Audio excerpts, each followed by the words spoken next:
All right. Hello, Astrology Hub, astrology lovers. It is so good to be here with you again, twice in one day, back to back. And today we are here with Natasha Alter. And Natasha is going to talk to us today about the Pluto generations and the messages that each Pluto, not each, we're going to cover 3 today, but each Pluto generation is going to receive or is receiving from the Leo Aquarius energies. So we've been talking a lot about the Leo Aquarius balance, or that Leo Aquarius axis, and how that is activated right now. And so what Natasha is going to talk to us about is your Pluto generation and how you're receiving these energies specifically. So today we're going to recap Leo. We're going to do the Virgo Pluto generation, and we're going to do the Libra Pluto generation. We don't have time to do any more than that, but we're going to do those, and we're going to do them really, really well. And then someday we'll be able to do more, but that's what we're going to do today. So before we start, what I wanted to do, I was inspired by the last Facebook Live. I was inspired by something, many things that Bill Duvendak said. But one of the things that he said is that on August 7th, on Monday, we are essentially entering the Lion's Gate. And this is something that I wanted to just anchor into us. So before we begin, I'd like to do a little bit of a grounding. So if you're in a place where you can get comfortable in your chair or in your seat or on your bed, please do so right now and just get comfortable, because this is the last Facebook Live that we're doing before the the global eclipse meditation event that we're starting on Monday. So it's the last Facebook Live that we're doing before the full moon and lunar eclipse, before we enter into this new energy that we're entering into. So I wanted to just anchor us into the place where we're at right now, today, here in this present moment. So go ahead, and if you feel comfortable, if you're not driving, close your eyes. And let's just begin to tune into our breath. Just feeling the in breath and the out breath.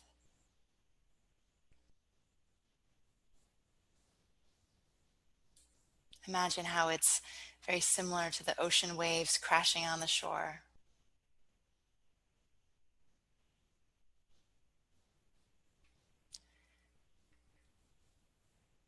And I'd love to just take one deep, deep breath together. So go ahead and exhale your breath and breathe in here. And hold and breathe out.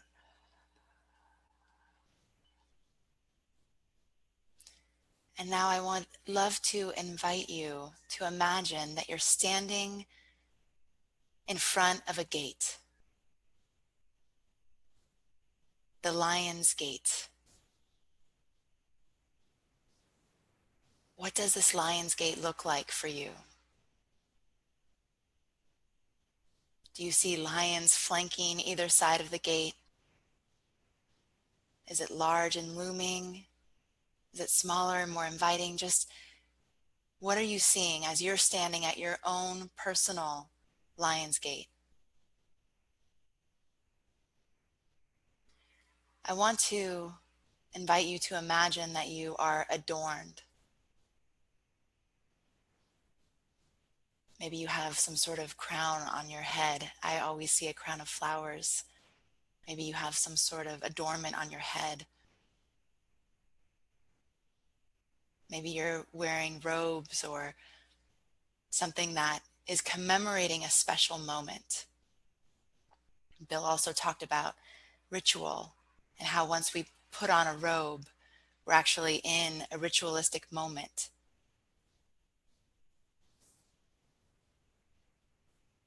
So see yourself adorned and ready to enter into the Lion's Gate. And as we're standing here, we're not going to enter today, but what we're going to do is we're going to take a moment to reflect. With all of the fire energy this summer, this is a time to tune into that inner fire, that inner flame.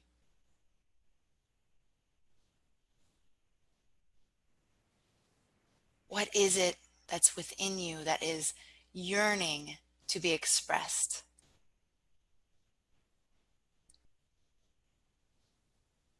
What is it that you're holding in your heart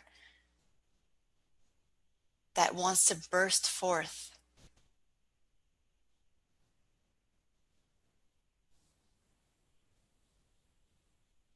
And how can that fire, how can that flame, how can that torch that's lit inside of you, how can it benefit the whole? Those in your life, those at your workplace, those in your community, those in the world.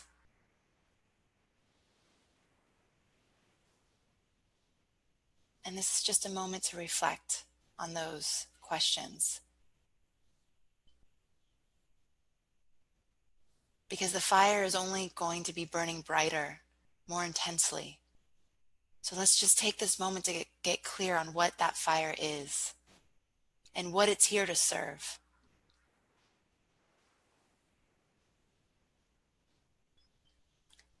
Just take a moment to let the image of your lion's gate be imprinted within you.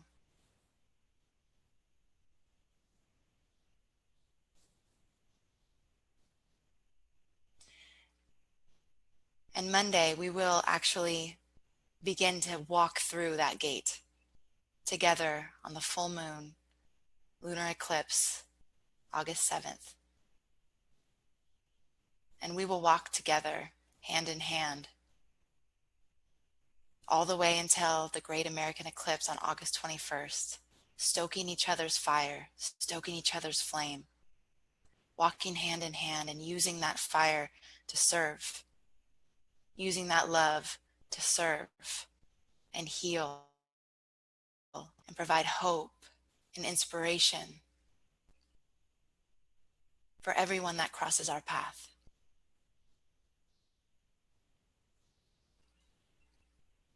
Just inviting your awareness back into the room that you're in right now. Feel the support under you. Tune into any of the sounds that you're hearing, the sensations that you're feeling on your skin. And give yourself the gift of this time with Natasha, this time with all of us here together, to further understand your role in this unfolding story.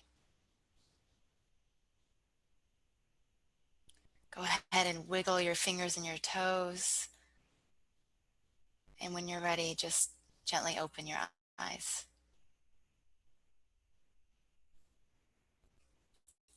Thank you. Okay. So we're here with Natasha, and now's the time for us to begin talking about the Pluto generations.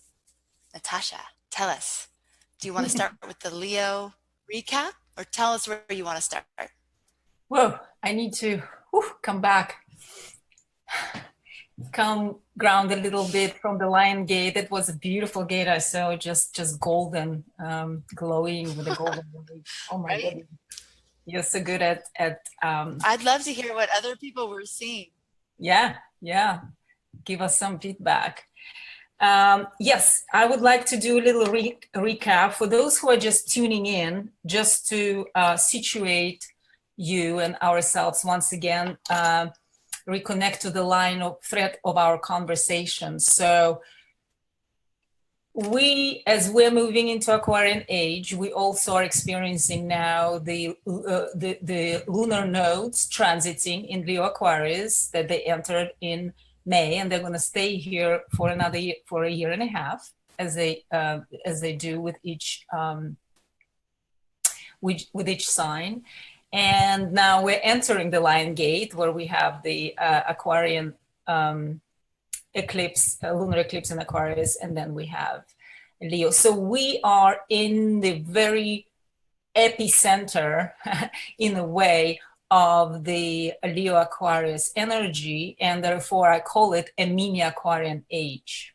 that we're going through. And hence, we decided to bring and enhance and deepen into this energy, what it all means, what it means for all of us individually, collectively, and so on. So because we can't cover everybody's chart, and a lot of people do have planetary positions close to the, especially solar eclipse, they are coming with all kinds of questions. It's impossible to answer how you individually are going to be affected. However, I thought that if we are taking generational qualities, then we can somewhat personalize, or in the connection, in the context of the Pluto generation, what is the synthesis, what is the messaging from one energetic pattern to another. So we touched upon the Pluto in Leo generation in the last show. And just to recap it once again, especially for those who are born between 53 and 57 at the very last degrees of Pluto in Leo, whose Pluto is going to be eclipsed by the solar eclipse at 28 Leo, or is going to be close to it, but it's also relevant to all Pluto and Leo generations. So that the message that we came up with is, it's never too late to self-actualize. Remember, we mentioned that. Yes, I love that. Yes, it's never too late from the point of view of the soul's journey and soul's experience in this incarnation, in every incarnation. It's a matter of experiencing it, integrating it into this experience in the life. It doesn't matter at what point. What is important is to tap into that energy and integrate it and embody and taste it. So for Pluto and Leo generations, people who are still longing for unexpressed parts of themselves to come out and to get engaged, this can be a beautiful time, to step into the dreams that they always dreamt, or to pull out the part of themselves that they always consider to be the real me, the real you, but because of the life's mundane concerns, it could not or did not come out. So this can be that gate, that lion's gate that is offering you to step into that self-actualizing experience or exploration. You can call it expedition. Expedition into self. Natasha, can you remind us the Pluto and Leo dates? We're talking about 39. We're talking about somewhere around, hold on a second, the Pluto in Leo. We're talking about Pluto in Leo. It's somewhere around 39, and then we're ending it in 57.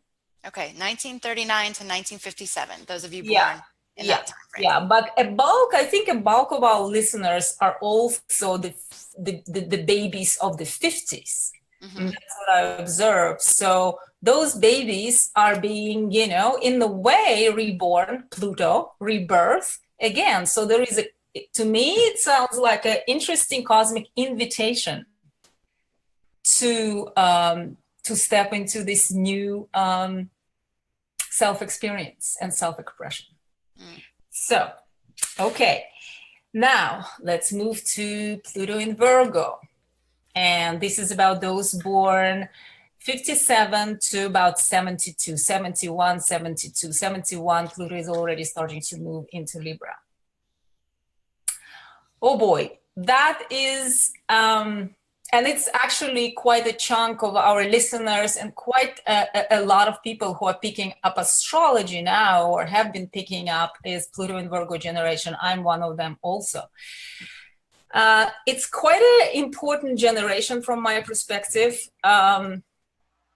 because Pluto in Virgo people are here to do a lot of work, Virgo, and that work is, part of that work is clearing the residues or the impact, and a lot of it is a negative impact that age of Pisces, Virgo Pisces age, have left us with, have imprinted us with.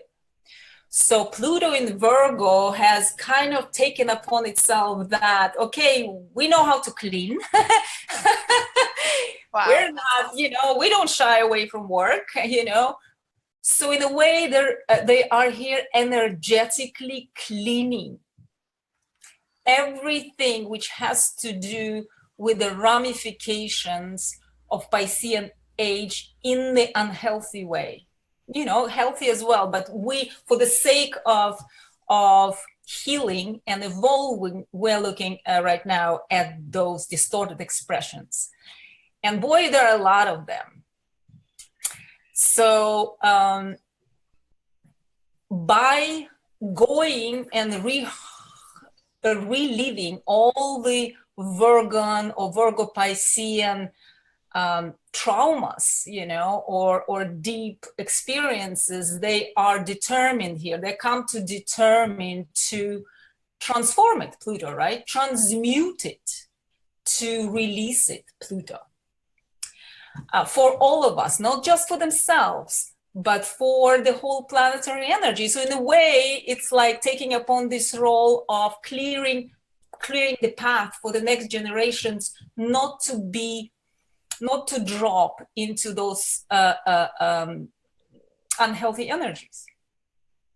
So let me just go straight to the messages which Leo Aquarius axis can possibly be having for Pluto generations. Okay, and I do have them here.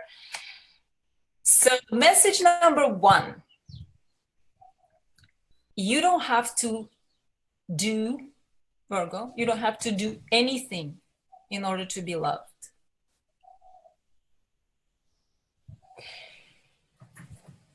You have to be yourself.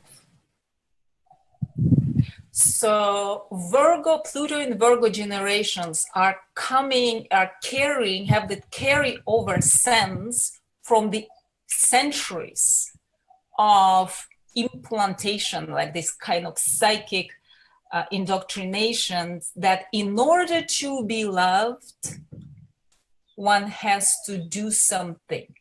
One has to deserve it. So there is an issue around deservedness of being loved. So it is a very important healing path for Virgo, Pluto and Virgo generation, of reclaiming their Leo selves or their self-love part. So if you imagine, and in the last couple of thousand years, as we were going through collectively through the Piscean age, what has happened is, as I mentioned earlier in the previous session, we went through externalization of the divine. So everything that is divine and sacred was externalized outside of ourselves. It was out there. The God, the deity, the priests or preachers, they are holy men, not even women. The source of love itself, therefore, became externalized. So what happened is that we got separated or severed from the source of love inside of ourselves. And we were kind of programmed to seek it outside through God, through whatever religion, or through somebody or something who is, only if you're good enough, work hard enough, are sacrificing yourself enough, will deserve the divine love or love of others. You see what a huge psychic imprint that had and has on even today's generation still. Oh, yeah. Oh, yeah. I mean, there's a feeling of never being good enough, never being Exactly. deserving enough. Exactly. So I all constantly have to do something to prove. And there is another message. There is nothing to prove. There is no one to prove anything for except your higher self. And it's not even about proving. It's about you and your soul. And this loving, infinite connection between your soul, which is there guiding you with love, through love, and you. There is no one out there whose approval or deservedness of whom love you need to be worthy of it. So, and that's a Leo message, right? So we have basically been like that umbilical cord between us and the source of divinity, source of love within ourselves, to ourselves primarily, have been cut. And we are healing that connection. How many people today have hard time, this whole self-love, big self-love movement? A lot of these people are Pluto and Virgo people. They are healing those wounds and finding the way back to that source within, right? So that is quite a beautiful golden message that Leo Aquarius, especially Leo part of it, can send to all of us, Pluto and Virgo generation.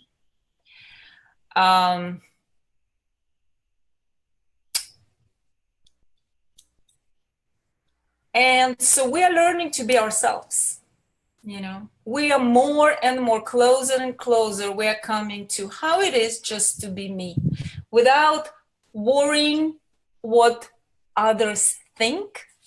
Especially, Pluto and Virgo people are very sensitive to criticism, because we're coming out from this like ancestral, generational sea of judgment. There is either a God somewhere out there who is constantly judging, constantly watching, constantly checking in whether you're doing good, or there are authorities who are judging. So there is almost like this huge umbrella under which we've been collectively moving. It's an umbrella of judgment. And that has further severed our connection to the ability to love ourselves as we are unconditionally. What is judgment? You have to be this or that in order to be, it's the conditional love. So we're all babies of, not all of us, but a lot of us, of conditional love, whether through parents or through education or school systems or society, all of that. So yeah, that's a big one that we're all healing. And I think that now with that amount of energy happening, we can definitely move leaps and bounds in finishing, in completing that story, in putting an end to that disempowerment. Ultimately it led to disempowerment. Because once you disconnect the human being from their core, from their creative potential, from their heart, which is so powerful, from their infinite connection to all, you disempower the human. And then the human is easy to, be obedient. So that's my little spin on the Piscean age. I mean, there are a lot of beautiful things, and there are a lot of beautiful things that Pluto and Virgo generation also have brought to us, so much healing and so much amazing work they have done to move us further. However, again, we're focusing on that woundedness, on that sense of inadequacy, insignificance, which many of us are, self-expressing and self-actualizing and moving through life and achieving certain, but there is like that underlying drops and driplets, of the old, which from time to time still come up, right? Okay. Do you have any? Yes. Well, and I'm inviting questions from the audience as well. I'd love to know how many Pluto and Virgo people are tuned in right now, 1957 to 1971. So so this sounds to me, and I think I remember Tom Jacobs saying in our Pluto Generations course that these are like core wounds. These are like wounds that are just deep and kind of operating behind the conscious awareness kind of all the time. And so what you're saying is that this time period is particularly potent for this Pluto generation to become aware of and heal these core wounds. Exactly. So that they can be in their Leo expression in the way that is for them, correct? Well, so they can still do their job, which is serving. It is a natural calling for Virgos, right, to contribute, to serve. However, it will be serving from a different platform, from a different place. It's absolutely. serving because you want to, because you get kick out of it, because you feel good, because you are it's serving from the heart, from the generosity that is overflowing, and not because you have to, not because you have to prove something, not because you have to, forget yourself for the sake of others, that formula, that false virtue which have been imprinted, injected into all of us. And to receive love and to receive exactly. approval. Because the truth is that conditional love that we were shown is then reinforced by thinking that the only way that you can receive love is if you do certain things a certain way. So it's still conditional. So it sounds like the Pluto and Virgo, it's about what is actual love. Exactly. Without strings attached, with no conditioning. And that is a distortion of, Go ahead. No, go ahead. That is a distortion of... No. It's important to know that this is a distortion of love through Virgo Piscean distorted kind of expression. It's deservedness of love. Right. So what is truly love, when we dismantle all of those programs? So Kate says really hits the nail on the head about unconditional love. Wow. Yep. Okay, and she is a Pluto and Virgo. So, and lots of Pluto and Virgos on the call right now. Okay, so fantastic. Is there anything else you wanted to say about Pluto and Virgo before we move to Pluto? I do. And it's okay. Connected. Okay. I want to specifically mention guilt. Okay. Guilt, from my perspective, it's like a virus. It's like a virus that is injected into collective consciousness. It's one of the ways to disempower a human. And it's based on the premise, which is Western kind of Judeo-Christian perspective on the human, that we are intrinsically not good, not perfect. Intrinsically sinners. We're intrinsically, So we start as imperfect. We start as not complete and not divine. Therefore, there is perpetually something wrong with us.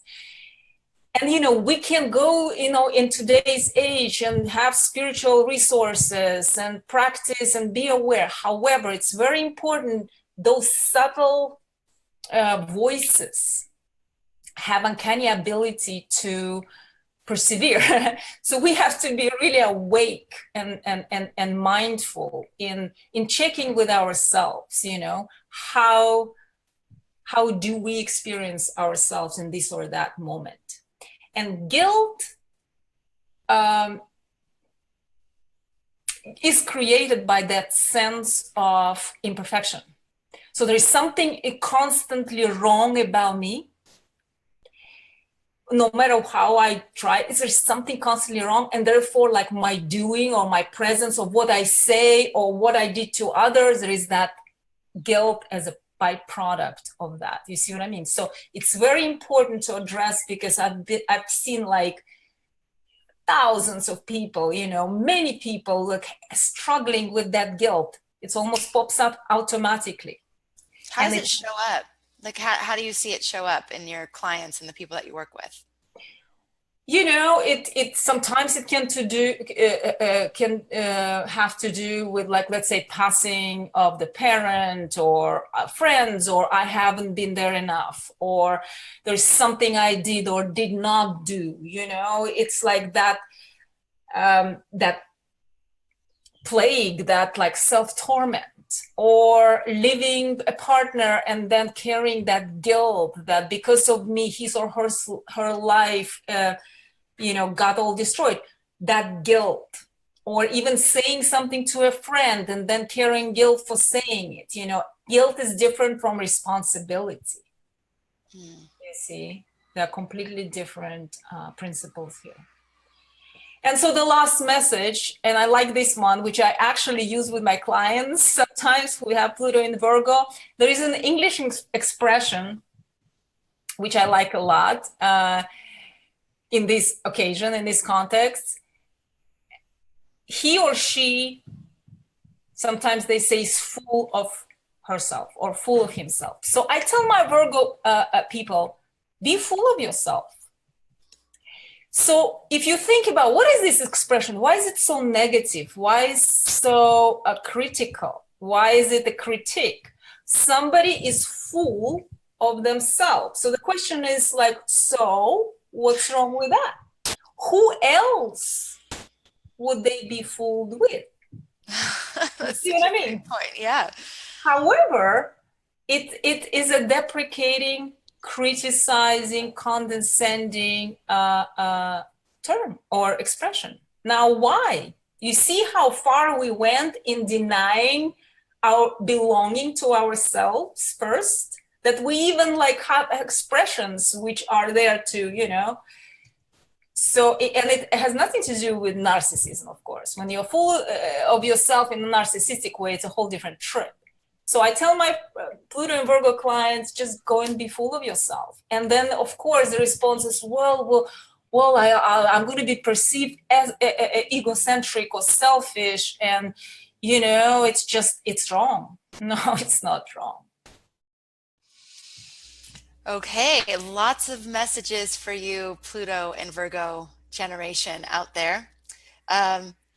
Fantastic. There's been a lot of comments. This is really resonating with a lot of people, Natasha. So you're definitely hitting. Yeah, we can even talk later in time about it, because it's an ongoing process. It's an ongoing healing process. It's ongoing removing and clearing those clouds from our planet, literally. So it is a very important conversation to continue. Yeah, well, and I want to personally thank the Pluto and Virgo generation for the very amazing work that you're doing for all of us, because if we circle back to what Natasha said in the beginning, when you do this healing work and when you address these core wounds and heal with them and have a new concept, you're actually paving the way for all of us to live life without those things. So without the guilt and without all the judgment and the conditional love and all those things. So it's big work you're doing, Pluto and Virgo. Yeah. Thank you. I'm actually seeing the kids today, how much more free, how much more true and free and to be themselves, and how much they are much more in themselves comparing to where we were, at some point. Totally. I would think that if I said something like "you're full of yourself" to one of my daughters, they would think that's a good thing. I don't think there would be any inkling of like, "Ooh, what mommy just said was not nice." I think they would be like, "Oh, yeah." Okay, so let's now talk about Pluto in Libra. What years are these? So we have the end of 71 when Pluto started to move into Libra, and then we are moving into 84, 83, 84. So you can just easy check with your charts and see where. If you're in 84 or 71, it may be, you may be 71, 84, yeah, you can see. Okay, but if you're in the middle, you're definitely Pluto in Libra. I also want to mention that this kind of stuff, can resonate with people or all of us outside of Pluto generation. Right. What is happening is that Pluto generation are choosing, it's in soul's intent in that group to deepen in that kind of particular work, in that archetype, in that experience. However, we all share this is a common human experience, and it shows up with various planetary positions in the charts as well. So, but to make it easier for all of us, we're focusing on those who are carrying that light, who are in the trenches. You can say when Pluto chooses, like soul chooses through Pluto to be in particular sign, it goes into the trenches of that energy, determined to like go to the bottom of it and explore and see all the sides of it and transmute it. I love that. Okay. Kate says, it is so wonderful to hear that these are core, in all caps, issues, and not just I am too much, too needy, or too selfish. So she's feeling that these are getting to, there's the liberation and understanding these are core issues that are shared. Yeah. Yeah. Okay. Pluto in Libra. Okay. So let me just start directly with a message to Pluto and Libra, and then we can talk about it. No one can complete you. Message number one. Okay, you're Pluto in Libra, so you're like nodding. Yeah, well, yes. There is no one out there who can make you full and complete.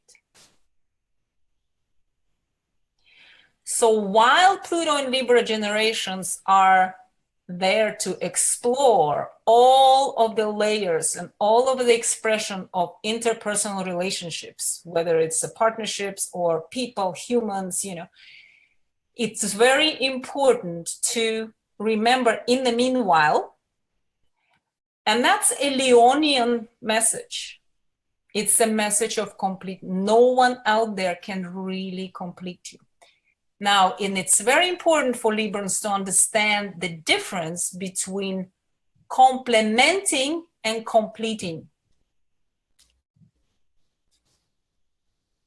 Okay? It's a very significant, it's a radical difference. Radical. Well, I've never heard you say that. I'm kind of floored. You maybe.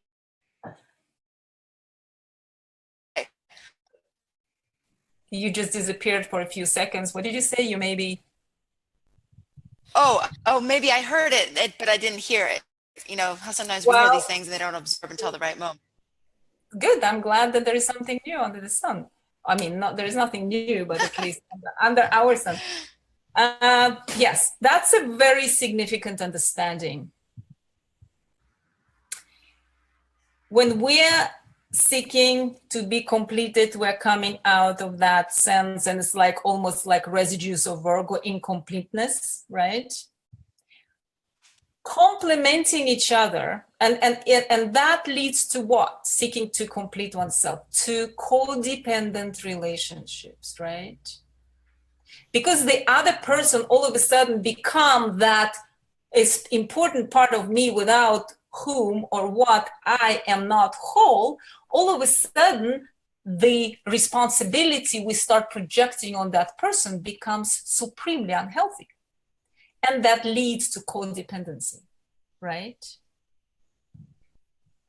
Now, Aquarian message here is complementing,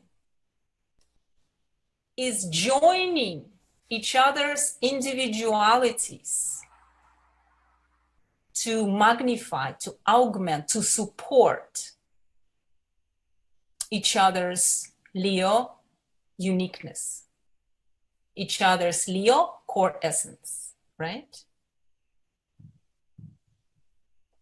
So that's one of the very important kind of dialogue, let's say, between those archetypes here, right? Mm-hmm. Pluto and Libra people, obviously there is a lot of seeking, they're here to transform a lot of norms of what relationships is. They are moving ahead, like they're moving everybody in terms of like probably changing the outdated perspective on how relationships should be, you know, and bringing up new ideas, new formats, new versions, you know, all of that. You have been talking about, for instance, divorce being that completely different journey, completely different expression of what it used to be, you know. So there is like redefinition, rewriting, bringing in new elements, you know, clearing the old. You know, I live in a very quite alternative community here. So there is a lot of this Pluto and Libra people running around trying to figure out what else can we do? Like what other forms of relationships are there? Maybe we should try this. Maybe we should try like that. Maybe it's like, you know, they call themselves different names like polyamory, but it's not really what they're trying to do. What they're seeking is they know that the old format didn't work and they're trying to experiment. Okay, what will happen if we bring another or a group or this or that, or we create new like rules? So that that is very interesting to observe. So another message here. And that has to do with Librans being very prone to reach out and understand the other for the sake of preserving the relationship, right? You know, there is like this natural, instinctual, you know, just ability to patch the gaps. You know, I'll meet you there. You know, I'll come and meet you. You know, they're so good at that. And here is the message from Leo. Don't ever compromise, Libra, your core essence, Leo, for the sake of relationship. If you're compromising costs you your truth of who you are, this relationship is not going to be in alignment for you. You see? There is that fine line where healthy compromise, meeting somebody in the middle, goes over and one starts betraying almost one's core self, one's truth, one's authenticity, right? So that's how Leo is infusing Librans, Pluto and Libra with that, right? Wow. Yes. And that's, again, we're working on false perceptions of love here as well. Just like Pluto and Virgo, you know, what is love and how you gain it, the same. Compromising at the extent of your authenticity and honesty is not love. Neither it is love, nor you can't gain love by doing that. You can't gain true love, right? You're nodding.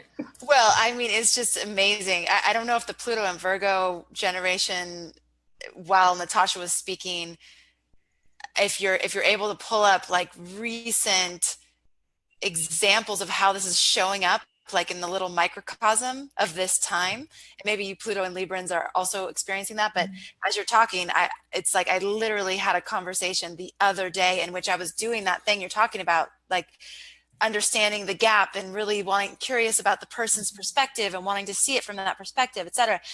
And then it just pulled me that initial desire to understand and know and bridge pulled me into that other person's camp, you know, into that other person's field. And I was gone, you know, I'd lost my center.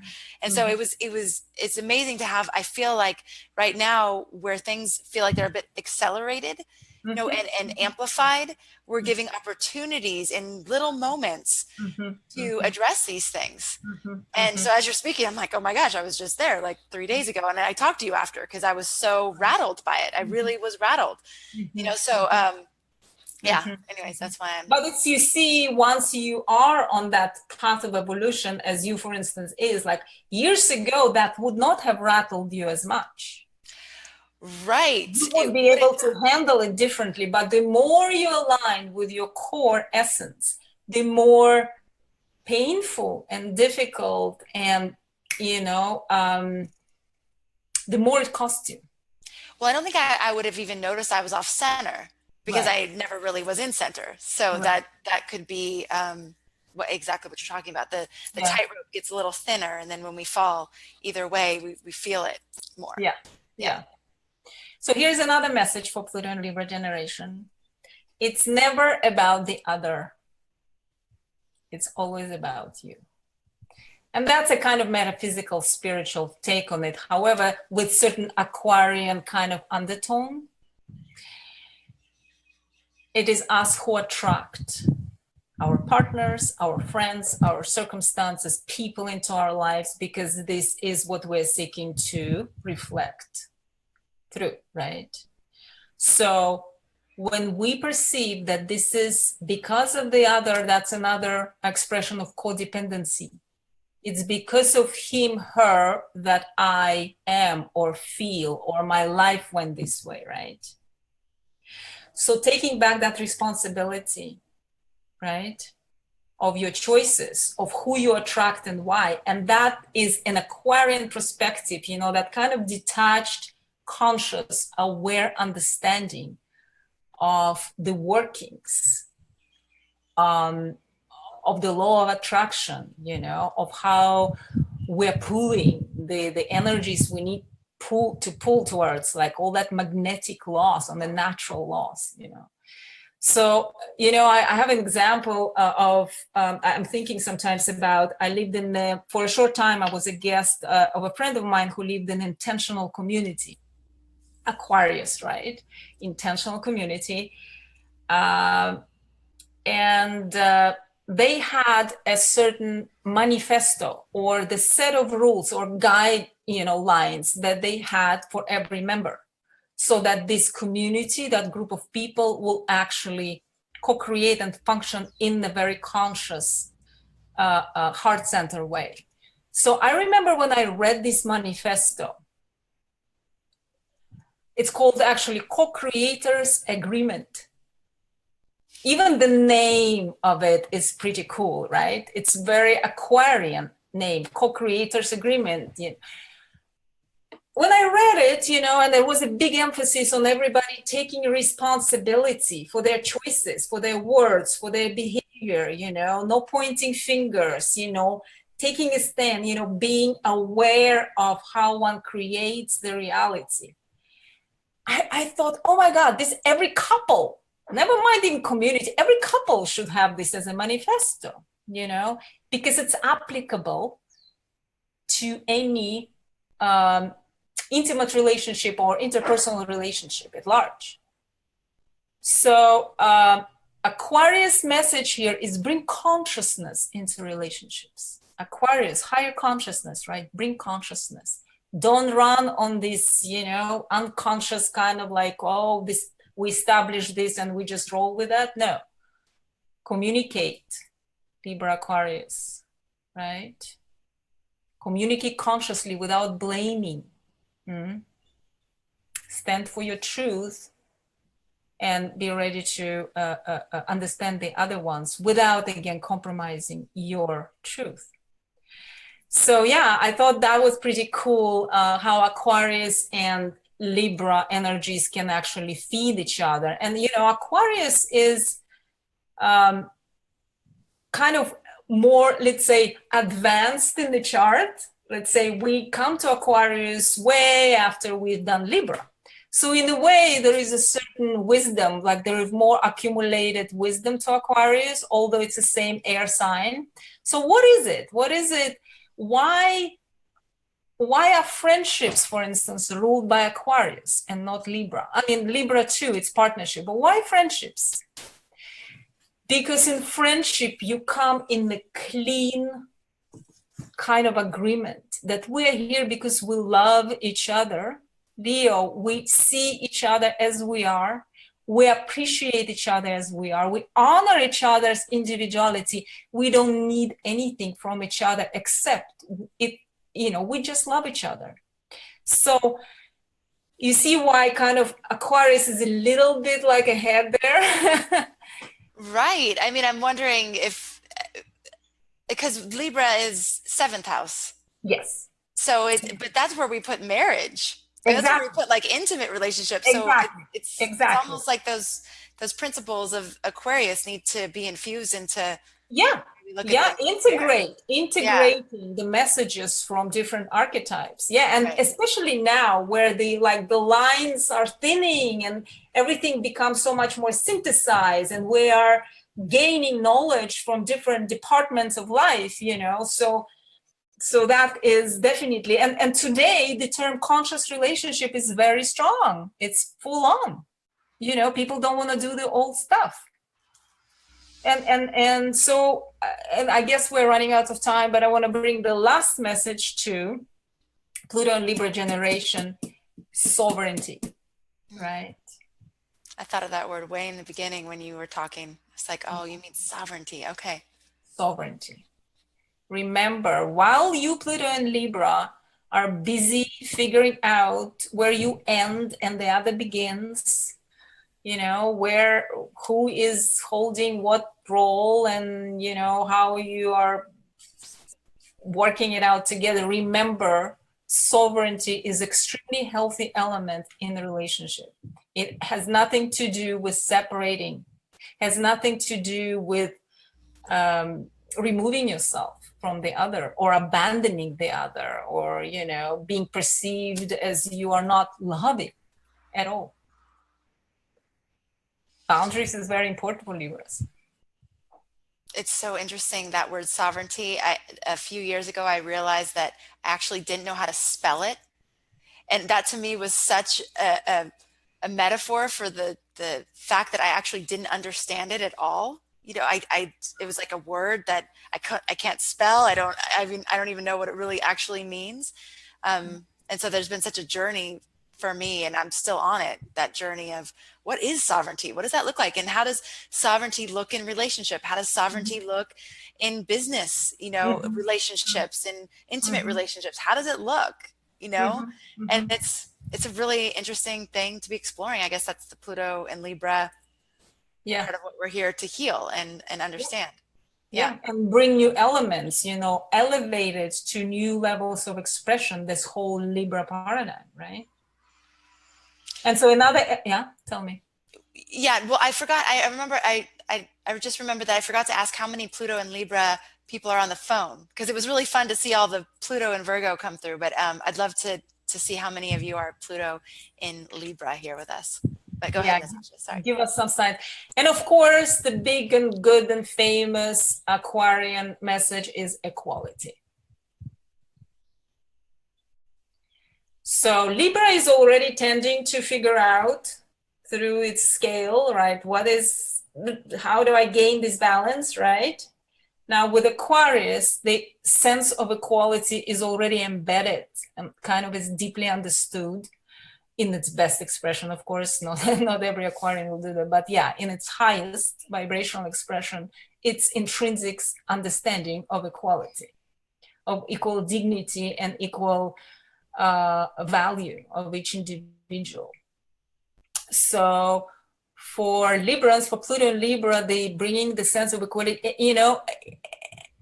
inequality is kind of very old, and we have been playing out for generations and generations and generations, So, and we're still kind of like carrying those leftovers. It's okay in a way, and it's not about equality financially or in how much you do of what, who is doing what. It's equality um, in your self-centered dignity. There is no one above and no one below. There is no one less or more this or that. You see, then we're rolling back also to Pluto and Virgo, who tend to create unequal relationships too, because of that sense of undeservedness and so on. So yeah, so that's a very important point to bring in and integrate in our relationship. And as we are moving into possibly creating in new forms of society, in new forms of being together with each other. That's it. Yeah. Yeah, no, go ahead. Sorry. No. That's a very important co-creation. That's another good one for that act. Co-creation. I've been so attracted to the words co-creation, even co-equal. You know, there's a few books on co-equal partnerships and what those look like, and so it's definitely lots of avenues to explore in this. Even co-parenting. You know, what does that look Mhm. like? That's the Exactly. one of the Mhm. realms I'm in now is what is co-parenting and how does that work? And because when you're married, well, at least when you're a Pluto and Libra and you're married, there's a certain meshing that Yes. happens, and when that is no longer in place, then Mhm. it's like, okay, well, what do I actually have a say in anymore, and Mhm. what don't I have a say in, and where, you know, where Mhm. are those lines? Mhm. So that's a very interesting process to go through too. Mhm. So the Mhm. co-equal relationship, co-parenting, Yeah. yeah. Yeah. Co-creators agreement. Remember that manifesto that Yes. I saw in the community, that we can all have that as in all our connections and all our relationship. Yeah. It's an agreement to co-create. Well, Natasha, thank you so much. We will do the rest of the Pluto generations another time, right? Yes, So we've done absolutely. Leo, we've done Pluto, we've done Virgo. Wait. Yes. Leo, Virgo, Virgo and Libra. and Libra, and we're Yes. going to be rolling on to our babies who are Yes. carrying the torch now. Awesome. Which many of us have children too in that Yes, generation. So it'll be really yes, interesting to hear about them. Okay. yes. I just wanted to take a moment to say that Natasha Alter is one of the main reasons why Astrology Hub even exists today. So I had a reading with her, do we even know, 4 or 5 years ago? Yeah. And it literally was one of those moments that just changed my perception of the divine, of God, of myself, of what's possible, what I'm here to do. It was one of those perception altering moments that literally is the seed for everything that you see today. Even the way that Astrology Hub is approached, being a hub and bringing in the type of quality astrologers that we have, it's Natasha is incredibly integrated into the vision of Astrology Hub, into the core essence of what Astrology Hub is today. So I just wanted to let you know that she is available. She's a resource that I use all the time. I mean, literally, something comes up in my life, and it's Natasha that I go to. What's happening in my chart? Tell me what's going on. I need to understand this. So Natasha is available for readings. So if you need a reading, if you want to go deeper into the Pluto generations, whatever, I mean, it doesn't even matter, any topic. If you resonate with Natasha's message, with her approach, she's available for readings, and I highly recommend her. She is, I call her my fairy godmother, my very trusted advisor in life. So, yes, I just wanted to take a moment to say that and acknowledge the generous offering that Natasha continues to bring to Astrology Hub and to all of us. I want to thank you for that, Natasha. Thank you very much. Thank you so much. So much And love. before we close, I just want to invite you back into that space of the Lion's Gate. If you want to close your eyes, go ahead and do that. But imagine yourself again standing before this Lion's Gate, before this portal that's opening on August 7th for all of us. See yourself there, standing in all of your glory, in all of your beauty, in all of your strength, core wounds and all, bringing those into this portal on August 7th. And I want to just invite you one last time to join us for the Global Eclipse Meditation. It's a free event starting on Monday. Every day we will be connecting.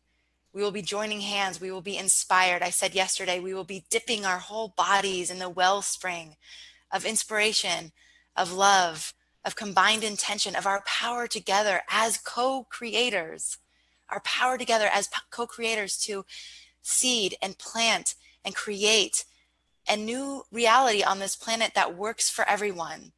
We've seen enough of what doesn't work. We've seen enough of the paradigm that is destroying. So let's co-create a paradigm that builds, that honors, that holds sacred life itself. So that's what we're going to be doing for 14 days in a row. We're going to go tap into a meditative place. We're going to have some inspirational talks, and we're going to have some inspirational music, and we're going to have amazing guides for us the whole way. And we're going to be together. And I think any of you who have tapped into this community, you know the outpouring of love and support um, and hope and inspiration that this community has created. So join us, share it with anyone that you love, that you know, who would love to walk in this very empowered stance together. And the link is above. Just share anchoringlovemeditation.com far and wide, as far and wide as possible. And I'll see you at the Lion's Gate on Monday. Aloha to you all. Natasha, thank you so much for being here. Thanks to all of you for tuning in, and I'll see you on Monday. Aloha.